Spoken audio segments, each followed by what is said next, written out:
Mr. President, can you explain the reason behind your policy on replacing all the federal government's gasoline-powered cars with electric vehicles? Yes, I can. The federal government owns an enormous fleet of vehicles, which we're going to replace with clean electric vehicles made right here in America by American workers. This will create 1 million auto worker jobs here in the United States. 1 million jobs, sir. Really? Absolutely. It's going to take at least 500,000 people to build an electric replacement for the presidential Cadillac Beast. Heck, that mother's even bigger than Trump's great fat ass.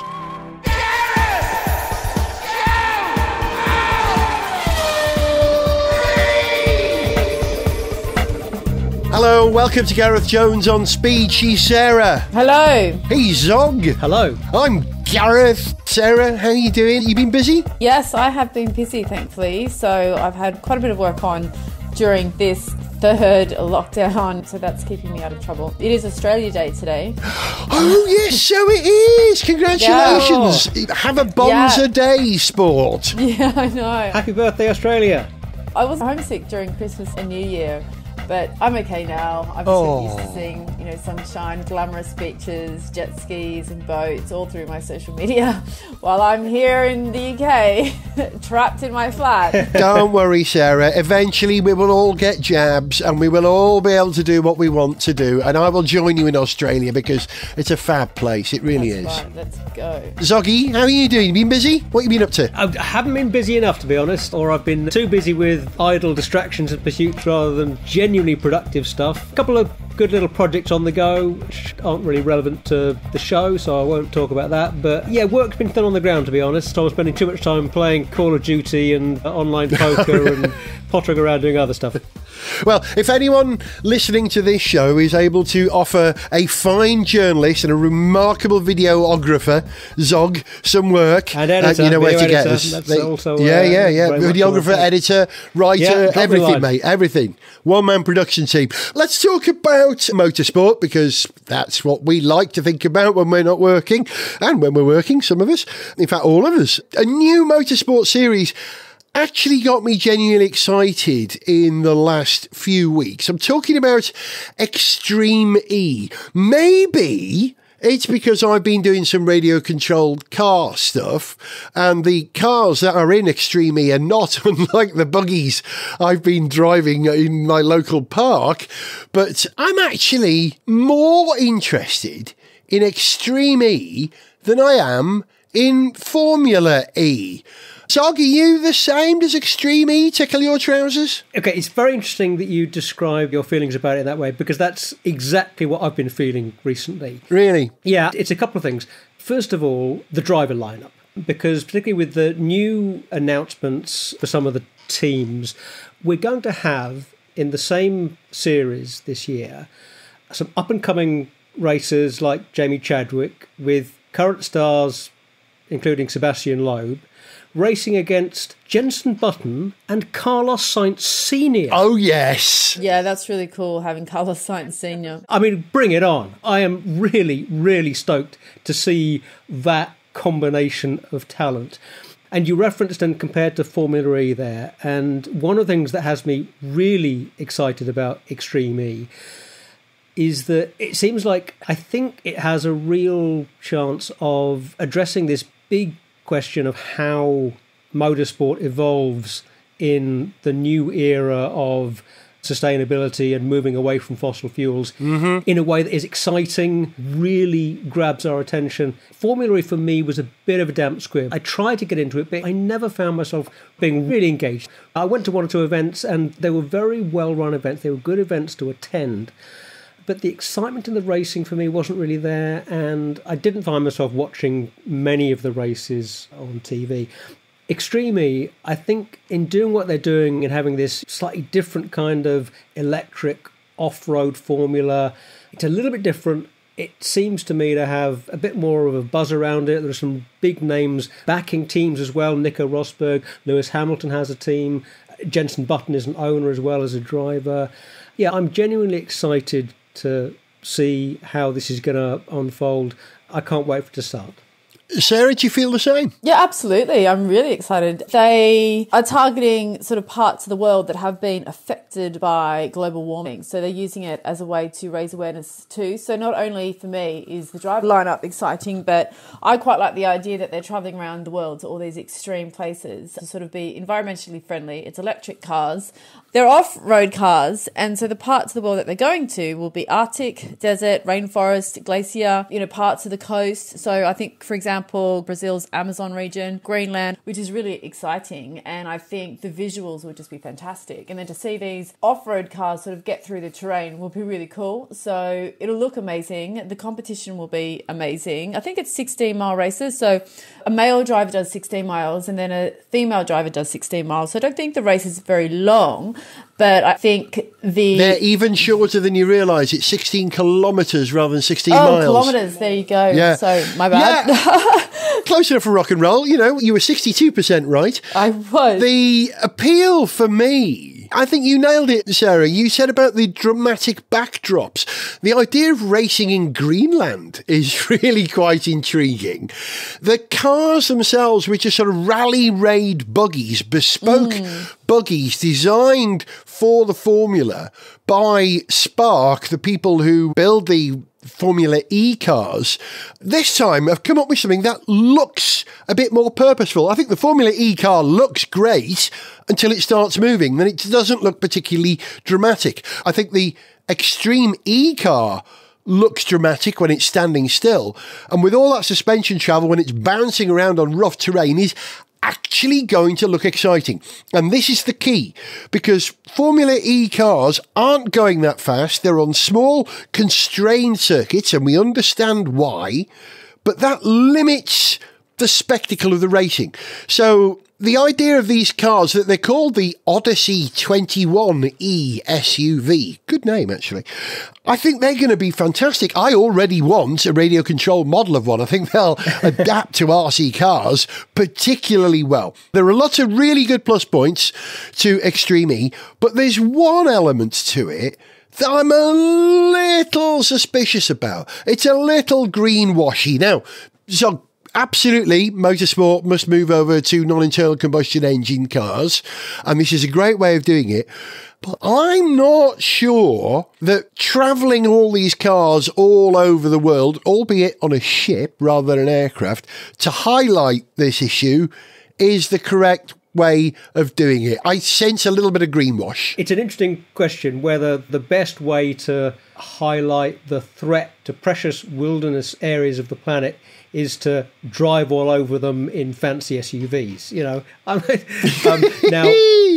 that said, I'm not sure about exactly what the courses they're planning for these races in Saudi Arabia, Senegal, Greenland, Brazil and Argentina is the glacier race. I don't think any of the courses they're planning are pristine wilderness, so I'm not suggesting that they're treading on virgin territory. But yeah, what sort of a message are you sending if at the same time that you're trying to be environmentally responsible and to promote a sustainable enterprise, you are taking yourself off to fairly remote parts and whizzing around in the fancy vehicle with a big support crew that you've taken a lot of resources to get to in the first place? Interesting that what they've done is, instead of flying the vehicles all over the world, they've commissioned or requisitioned a merchant vessel, the RMS St. Helena, which RMS, I didn't know, stood for Royal Mail Ship. Did you know that? It used to be the mail ship. I did not. Interesting. Yeah. Wow, that's interesting. Yeah, I only discovered that in the last day or so. And this ship used to be used to carry the mail from South Africa to St. Helena, which was a British dependency. Who knew? But now it's going to be not just the way of transporting the Extreme E vehicles all over the world, but it's going to be their mobile base as well. This is like their portable paddock, and I reckon they'll have all the chargers on board to charge the vehicles when they get there, which means that they're using fossil fuels to recharge the vehicles, if I've understood it correctly, because that's a diesel ship. Well, okay, a couple of things. In the first place, they could be using biodiesel to run those generators. They're using something called champagne, which is a much cleaner, low-sulphur diesel, I believe, than the conventional black stuff. It's nicknamed champagne. That's what the drivers call it. I'm glad you clarified that. I was going to say, if they're running their generators on champagne, they've got too much of a budget, I think. But just to go back to what you said, Gareth, about moving motorsport away from internal combustion engines as part of what we all have to do to move to a more sustainable way of life. Yeah, I must admit, I'm personally maybe kind of coming back around to wondering whether there is a continued place for the internal combustion engine in racing if you can run them on carbon neutral biofuels, for the sake of argument. Partly because the noise of the internal combustion engine is such a wonderful thing. Yep. I became aware that one of the things that was a problem for me about Formula E was the sound. The cars are just too quiet going around those circuits. They are very quiet. Yeah, they are. And I think with Extreme E, that will be less of an issue. You'll have a visual thing to fill up the space because they'll be spraying sand or snow or mud everywhere. It will look visceral, and I think that will fill that gap from the absence of a terrific sound. But it's also going to be noisier because, you know, kicking up all those rocks, sliding around, all that, what you're doing on those surfaces in those vehicles is going to be noisier than what a Formula E car does on a track. Yeah. Yeah, I mean, we haven't seen it yet. We will have the emotional reactions that we have when we see it, and we'll just see how it feels to us. Yeah, but I do find myself questioning whether, in fact, maybe the internal combustion engine will hang on and maybe should hang on in motorsport in a slightly anachronous way.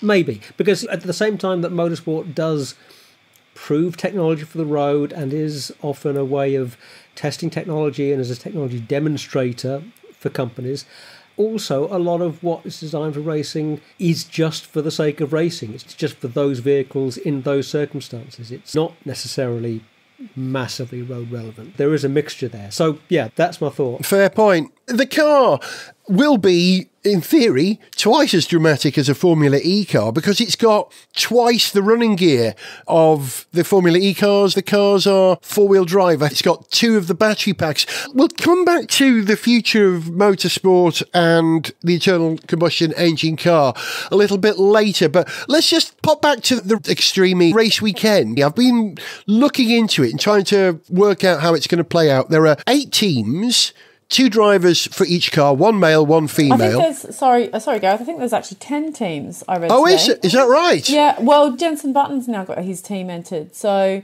he's got JBXE. Yeah, let me just run down the teams then. Let's have a look. According to the Extreme E website, the teams are Abt Cupra XE from Germany, Spain's Acciona Science XE team, the United States represented by Andretti United Extreme, so that's United Autosport, that's Zach Brown in conjunction with Andretti. Is it, really? Another American team, Chip Ganassi Racing, they're going to be good. And they're running a GMC Hummer sponsored car. Are they? I didn't realise that. Yeah. And again, interesting to see a big, old, dirty fossil fuel burning brand coming into Extreme E in a big way. So reinventing itself. Nice. Yeah, go Chip Ganassi. Hispano Suiza, there's a great name to hear again. Yeah, absolutely. From Spain. The full title of the team's name is Hispano Suiza Excite Energy Team. We've got JBXE from the United Kingdom, which of course is Jenson Button's team. Rosberg Extreme Racing from Germany. Rosberg has the Australian driver, Molly Taylor. Yeah, Molly Taylor. And Johan Christofferson is the other driver. I don't know that name. And then Team Cheetah from Indonesia and Veloce Racing from the United Kingdom, who have Jamie Chadwick, who I think may be a relative of mine, seriously, and Stefan Sarazan as the other driver. And there's one other team I forgot to mention, Team X44, which is Lewis Hamilton's team. So, yeah, 10 teams, Sarah. Well spotted. My mistake. I'll tell you something interesting about Jamie Chadwick's team. How do you pronounce it? I would have said Veloce, but you say Veloce. Team Velociraptor. Veloce, I'd say. Sorry, Veloce. Veloce, okay. Well, guess which design legend is part of that team? Is it going to be Ian Callum? No, it's Adrian Newey. Get the heck out of here. I didn't know that. Yeah, I read today. Adrian Newey, Formula One design legend. He's part of the Veloce team. Cool. Veloce. No, it's Veloce. It's pronounced Veloce. My apologies. No idea how it's pronounced. I'm going to say it differently every time until I hear it said out loud. I wonder how much they are allowed to alter the cars, though, because it's a fairly bespoke chassis at the moment. But let's see. So here's the weekend. It goes like this. There's 2 days running. You have 1 full battery charge per day for the team, which is quite good. That sort of energy management thing. They do 2 laps of a circuit, which is up to, they say, 16 kilometres long. 1 driver drives the first lap and they swap at the end of the first lap for the second one. That adds a bit of Le Mans-like driver exchange excitement. The second day is the race day. The way that qualifying works, they have 2 groups of 4 cars in each qualifying session. Each team races twice on Saturday in Q1 and Q2. The Q1 grid is drawn by lottery. The Q2 grid is decided by the results of Q1. The top 4 after day 1 get to take the easier route round the circuit and they go into semi-final 1. The bottom 4 go into an all-or-nothing semi-final, what they call the Crazy Race. Wow. I think that's terrible branding, but I want to know why it's called the Crazy Race. If they called it the Wacky Race, I mean, come on. Yes! Yes! How could they miss that open goal? The top 3 then go into the finals, plus the winner from the Crazy Race goes in. So 4 teams race in the final. So it's clearly going to be not time trials, but simultaneous starting around this circuit. So there's going to be a bit of argy-bargy. They also have something called the Hyperdrive Power Boost, which you get for the longest jump in the first race. And points at the end are awarded for the longest jump in each race.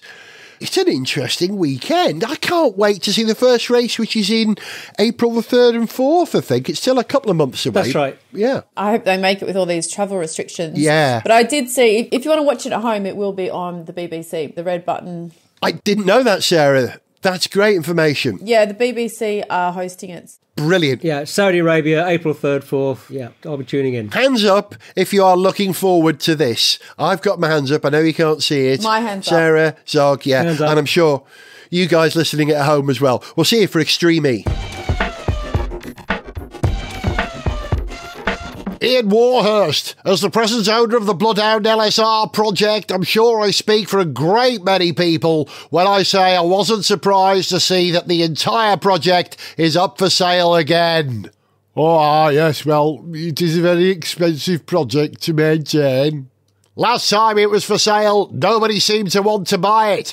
And so you managed to scoop it up for a bargain price at the last minute. Aye, up and that's right, cocker. So what makes you think it will sell this time?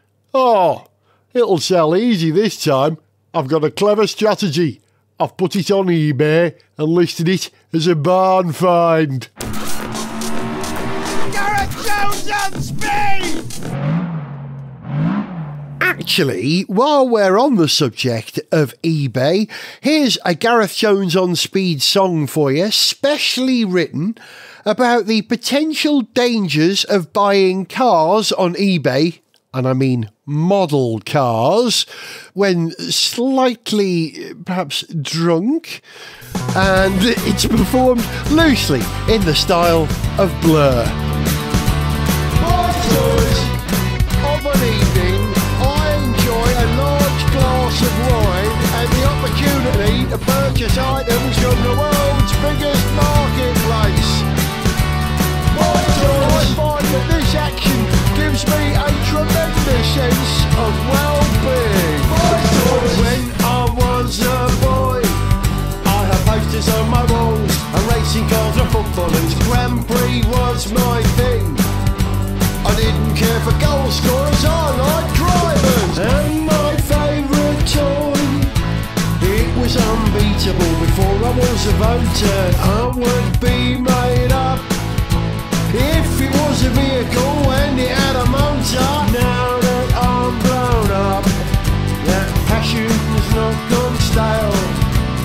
I still buy toy cars, but now the die-cast models are on 43rd scale. Inebriated by cars and eBay, down the ball of both Beaujolais. Spent 300 quid today. I'm on an helter-skelter. Get the help yourself, sir. We're still boys playing with our toys.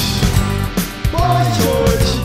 Be wary, don't throw caution to the wind. I like my proverb says, be careful what you're in.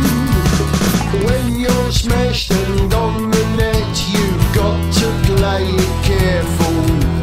Don't get zonked out of your head, be considerate and be mindful. I tried to buy a Ferrari on the net. This was the one I had to get. But when the bill came in for the thing I wanted to win, it was 125,000 quid. I've only gone and bought the real thing. Oh, heck. Making your mind up, making your mind up, making your mind up, making your mind up, making your mind up, making your mind up. Have another drink then. Click to purchase. Inebriated Hypercars on eBay. Down the bottle of Beaujolais. Spent 300 quid today. I'm on an helter-skelter. Get it up yourself, sir. We're still boys playing with our toys. Hypercars on eBay. Down the bottle of Beaujolais. Spent 300 quid today. I'm on an helter-skelter. Get it up yourself, sir. We're still boys playing with our toys. Gareth Jones on speed. This last week saw the announcement that WEC will have a reasonable field of cars in its top category confirmed, which means we're definitely going to get some good cars at Le Mans to compete with Toyota in the new upper class, which is called Hypercars, no longer LMP1. I don't know if you've seen the Toyota GR010, I believe it's called, but it is a mean-looking car. Have you seen it, Zog? I have, and one of the first things that struck me is it looks quite a lot like an LMP1 car. I think there's a reason for that. I mean, one reason would simply be that they figured out pretty well how to make an LMP1 car go fast. Yep. And given that what Toyota have designed for the hypercar category is a prototype with a different set of rules to the old LMP1, it's going to look fairly similar. Would that be fair? I think that's part of the story, and it's a large part of the story, you're right. But I also think that we are being fooled by the paint scheme, which is identical pretty much to the car that they were running in LMP1. And that, I think, disguises the appearance of the car. I think what we've actually got is a car that's closer to LMP2 in terms of size and even pace as a result. Technically, it's very, very different to the TS050 that Toyota were running. And it's about, I think they're estimating 10 seconds per lap at Le Mans slower than the LMP1 cars, which means Yeah, that's what it's I've got. Yeah. going to be very close to the performance of the LMP2 cars, which means there's no guarantee that the upper class car could win Le Mans this year. We'll see. Let's talk about the other teams, though, because apart from Toyota and their well-engineered, well-prepared car, you've also got Scuderia Glickenhaus and their car. Forgive me, I can't remember the name of their car that they're running. I think it's the SC007, I think it is. Thank you, Zog. Which I don't expect too much of at this time because I don't think it's run on the track anywhere so far. But they are running two cars, aren't they? I believe so, but they will, of course, be helped by the fact that they are not going to have as much competition now, because it looks as if, and this has just come out in the last couple of days, Bicolors may well not be racing this year. They may well not race their hypercar, which is another disappointment. Why am I not surprised? So we've got the Toyota, there's the Glickenhaus. Alpine. Yeah, Signatec Alpine, which is the old Rebellion chassis, grandfathered in. So at the same time that it's great to see the new formula taking shape to replace LMP1, actually there aren't that many teams involved. I think this is going to be a bit of a holding category until LMDH comes in 2022. And also, I think it's a little disappointing that we haven't seen Aston Martin entering a hypercar, that no other manufacturers have entered road-based vehicles in this category, because part of the way this was presented and sold when it first came up was that manufacturers would be able to run cars based on the current generation of road-going hypercars. And where are they? Yeah. It's a little disappointing in that sense, but at least we should have better competition at the sharp end of the field than we had when there was only one full-on LMP1 hybrid car racing for the win, really. Sarah, one of your best mates does the PR for the WEC, doesn't she? Mm-hmm.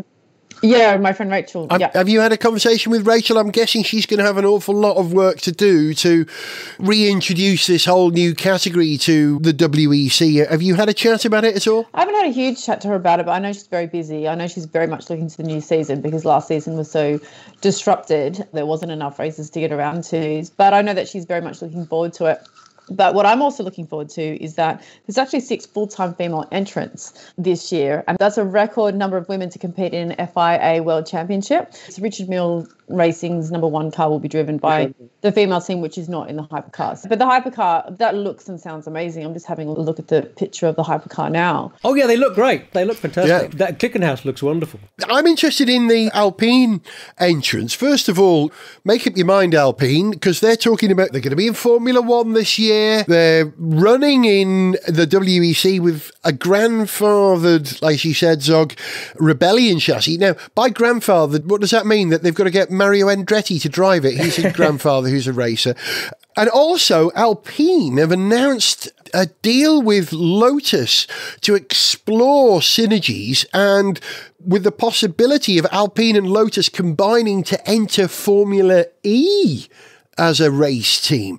So where's all this money coming from? Renault, really? On a brand who are going to sell, I don't know, how many cars? Not that many, because combined Lotus and Alpine don't sell many cars to the world, really. They're both fantastic cars, but are they big enough manufacturers to support this level of investment in at least 3 motorsport categories?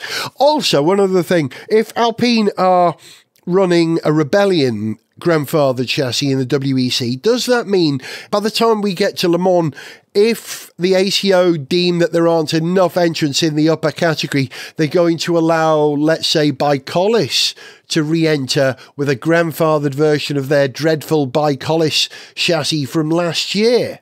Well, I think they could get by. I mean, it's not going to bother them hugely if there are only 3 teams competing in the top category. It might bother them if they thought that was going to be a longer term situation, but when LMDH comes in 2022, there'll be more teams, more manufacturers involved from that point. So I think they can live with 2021 being a kind of a transitional, or well, another transitional year maybe. The season has already been slightly disrupted, Sarah. I don't know if you've got the WEC schedule in front of you, but I know that the first race, which is traditionally Sebring, as they say in America, rather than Sebring, that's been replaced by a race at Portimao. And I'm wondering if travel is going to knacker some of those races for the rest of the season. Have you got them in front of you, Sarah? Can you read them out? The WEC season, we're going to start off with the 8 Hours of Portimao. That's on the 4th of April. Then the second race will be the total 6 hours of Spa-Francorchamps on the 1st of May. And then the third race is in France. So that's the 24 Hours of Le Mans. So the 12th to the 13th of June. Are you boys going to head along to that? Well, that's a moot point. If we're allowed out of our houses. Yeah, exactly. And also, last I heard, the ACO had announced that they're not even going to open their ticket office until April. They're holding fire on ticket sales until it's a little bit clearer what the situation will be later in the, which I think is very sensible. Yep. It's a very sensible thing to do. So, yeah, let's see how it looks in April. See how it looks. Okay, the fourth race will be in Italy. So that's the 6 Hours of Monza. That's the 18th of July. Then we have to wait till September after July for the 6 hours of Fuji over in Japan. And then to finish the season, it's the 8 hours of Bahrain on the 20th of November. So that's quite cool. It's a 6-event season. Yep. That's right. Yeah. Well, it all depends on how things play out with the pandemic and how quickly the jabs rollout goes. So everyone gets 2 jabs. I mean, everyone on the planet, not just everyone in the UK. So it's all up in the air at the moment, you know. Although that does also touch on the question of whether we will all get 2 jabs, whether we'll get 1. Some people are going to get 2 jabs. Some people are going to get 1 jab. I'm not sure. I mean, because there's getting a jab at all. Now, Sarah, listen to the science. You're going to get 2 jabs. Listen to your Uncle Gareth. Why would you be sceptical about getting a jab? Well, I don't know. I mean, because, well, actually, I do know. I just don't want to be part of the first round of these vaccines, only to sort of find out later on that after a generation of taking this, what side effects it has to the human body. I think that's crazy. That's crazy. You think that's crazy? Yeah, absolutely. Yeah, I think it's crazy. Yeah, that's crazy. We'll have this conversation another time, right? Let's do another podcast on the vaccine. Yeah. yeah, let's do it. It's a big, important question.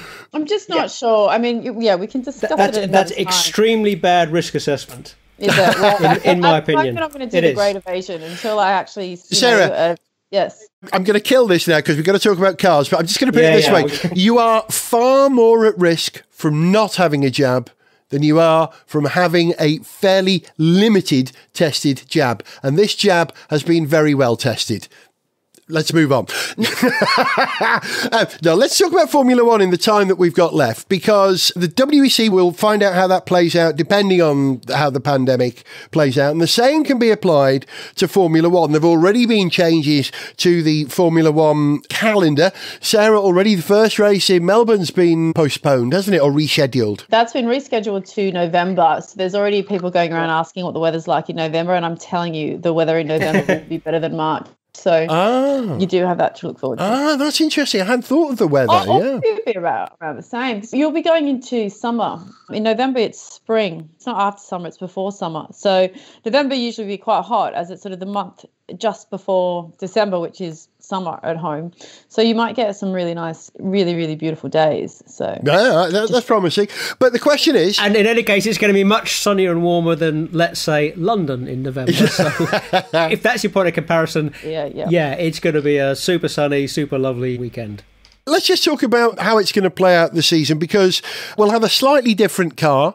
The 2021 car will have a different floor pan. There are different rules to the size of the floor of the car and the way that it manages aero between the underside and the upside of the car. They're not allowed to have slots cut in them anymore. But interestingly, some of the teams are already developing curled edges to the floor pan, which are rather like Eagle's wingtips or the winglets that you get on the Boeing 757, which may sidestep that whole thing together. So I love the way rules force creativity, necessity being the mother of invention. But the key question you might ask is, who's in charge of Alpine these days? I know that wasn't the question you were expecting me to ask. But Cyril Abiteboul, who a few months ago was announced as not just the head of the Alpine Formula One team, but the head of the entire Alpine brand, including road cars, has now left Renault, and incoming to replace him is Laurent Rossi, not someone I'd heard of before, who used to manage the Suzuki MotoGP team. Now... Is he the right guy to run a Formula One team? Because I'm not saying that it's much easier running a MotoGP team, but surely he's a bit lacking in terms of understanding of wheel numbers, at least, you know. Cyril, what was his motivation for leaving, or did he get the punt? Good question. It's not clear. I don't think he was pushed. I think he's left because possibly it wasn't clear who was the ultimate person in charge of the race team, because Rossi is coming in as sporting director, and I think Cyril Abiteboul liked the control that he had previously, and if he lost some control he didn't want to do the job. I'm guessing here, but I think he did a really good job. You know, the Renault team has been turned round in the last couple of years, and I think they'll miss him. My understanding is that he had a bet with Daniel Ricciardo. Yeah. should Daniel Ricciardo make the podium, Cyril was going to get a tattoo. So I do believe that Daniel picked out a tattoo for him. We want to keep him in Formula 1 so we can see that tattoo, don't we, Zog? We do, but you say he did a good job. But whilst certainly Renault's last season was pretty respectable and certainly had the high points of their first podium, what Renault have achieved since they came back in 2016 is certainly well short of what they intended at the start. It took them until 2020 to get their first podium, and they're still solidly a midfield team. In the last 3 years, they've been, 4th, 5th and 5th. Haven't come anywhere near the Vegas sniff of a title, and that's certainly not what Renault imagined when they came back 5 years ago. Their goals, I think, were to have podiums within 3 years. It took them 5 years, and they're still nowhere near title contenders. So I think the last season being a good one for them rather masks how badly Renault has underperformed. And in the end, if you're the team boss, you've got to carry the can for that. So I could just imagine that maybe they had a discussion in which everyone decided it was better to have a new boss to take the team forward. To his credit, I say that last season's been good, and they've got Alonso back, and the prospects are looking pretty respectable for this year with Alonso in the team. On the other hand, they lost Ricciardo. So good luck to the new guy in any case. I'm wondering if Abitable's departure has anything to do with the fact that the only team running a Renault engine in Formula 1 now are Alpine, the Renault team. They've got no customer engines anymore. And I would imagine that probably hurts at a sort of corporate level, because McLaren don't run Renault engines anymore. As we know, Red Bull are likely to continue with their Honda engine, rebadged as a Red Bull engine or this other Austrian engineering company.